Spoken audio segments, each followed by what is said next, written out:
So what are the goals? Anybody that knows me knows I always have goals, right? We've got goals today. So here's what they are. We're going to start with education. That's what we're doing today, right? I like this picture because it reminded me of me when I was younger. Maybe a little bit better hair, right? But everybody's on the edge of their seat because education is key. Everything starts with education, right? But education's just the start, right? If you got educated and you're real smart about something and then you don't do nothing, it doesn't do anything for you, right? So next we have to have action, right? So we start with education and then we're going to move in for action, right? And that's what's going to happen when you leave this room today. And when you have education and you have action, hopefully somebody in this room is going to get a transplant as a result of what you've learned here today. Somebody's going to be able to say, I'm stronger because of you. Well, this is why we're here. You know, in the United States, it's actually shocking to believe that more than 5,000 people die on the waiting list every year. These are folks that went to a transplant center, were seen by the transplant team, found to be a good candidate for transplant, went through the testing, passed the testing, got a letter in the mail that said, good news, you're on the list, and then they died before they got the phone call saying that a kidney was available. That's shocking, isn't it? In the United States, 5,000 people die on the waiting list every year. What's being done about this? Why is this even allowed to happen in the United States? Why is this happening, right? What can we do to impact that number, right? That's what this program is about today, right? If we can decrease that number by 1, then that's a start. Then I'm happy to be here. It'll be worth it, right? So we need to make an impact on this. The burden of kidney disease in the United States is remarkable. If you have kidney disease, you're not alone. There's 26 million people in the United States that have kidney disease. And believe it or not now, almost 500,000 folks in the United States are on dialysis. 55,000 folks here in Texas on dialysis. The numbers are really staggering. It's the 9th leading cause of death in the United States. More than 45,000 folks in the United States die every year of kidney disease. More deaths than due to prostate cancer or breast cancer.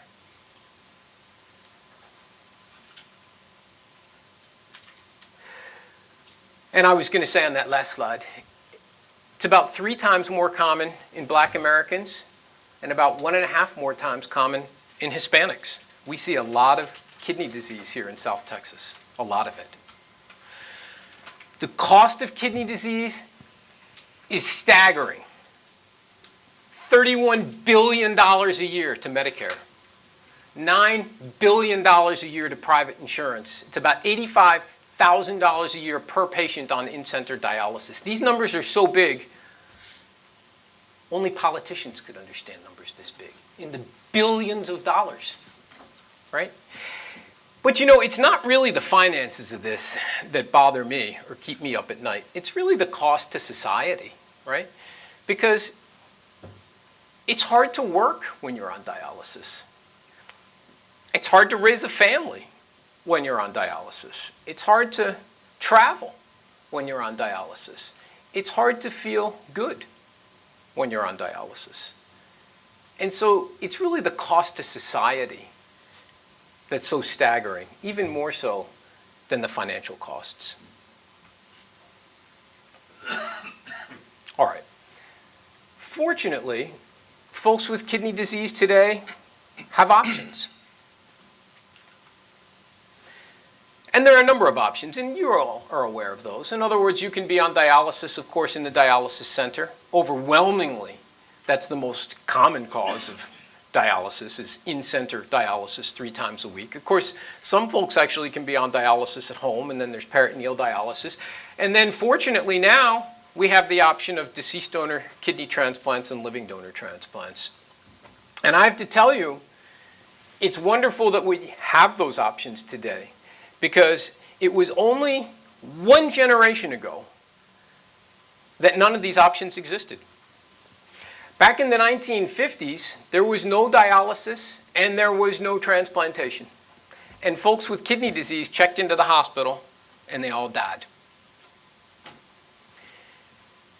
And dialysis started then in the 1950s, and it spread out a bit more in the 60s, but there was no mechanism for anybody to pay for it back then, and it wasn't until the early 1970s that dialysis really became broadly available.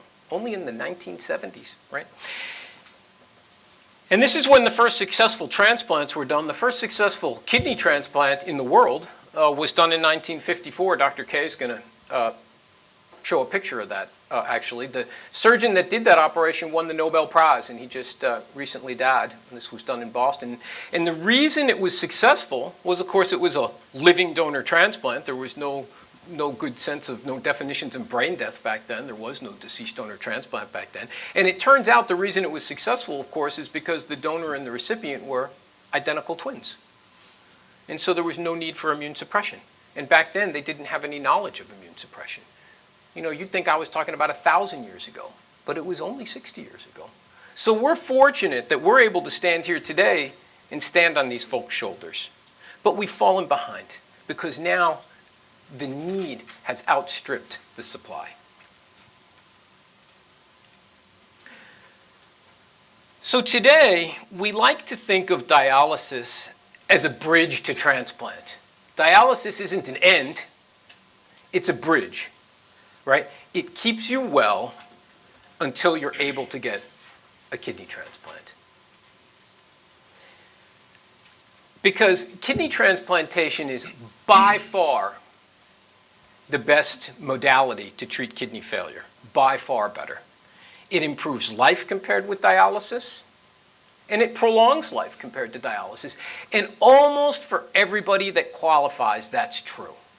So if you're young and you've got diabetes, on average, you'll live almost 20 years longer if you get a kidney transplant compared to staying on dialysis. A remarkable survival benefit. If you're 70 and you have diabetes, the average person that gets a transplant who's 70 with diabetes lives about 5 years longer with a kidney transplant compared to dialysis. So really remarkable benefits for transplantation if you qualify for all age spectra, which is wonderful. And I'm pleased to say that now more than 180,000 people in the United States are living with a kidney transplant, which is wonderful. So everybody that qualifies ideally should get one, right? But it can't be the case because of the waiting list, right? And folks know that. The waiting list is exploding. There's too many folks waiting for a transplant. And here are the numbers. In the United States today, there are 108,306 people on the waiting list. And last year, there were 12,250 kidney transplants done for folks on the list. 12,250 kidneys for 108,306 people. So the math doesn't add up, right? That's why folks are waiting. But look at this. The number of folks waiting is exploding, but the number of kidneys that are available isn't. Right? So what are we doing about that? Right? We need to have more awareness campaigns. Right? Folks need to get out into the community and talk about this need. Talk about that we need more folks signing donor cards, that we need more folks educated about transplantation and what it means to donate or be a donor. And we're going to talk about a little bit of that now. So I tell folks that probably the most important question that I ask during the evaluation process is this.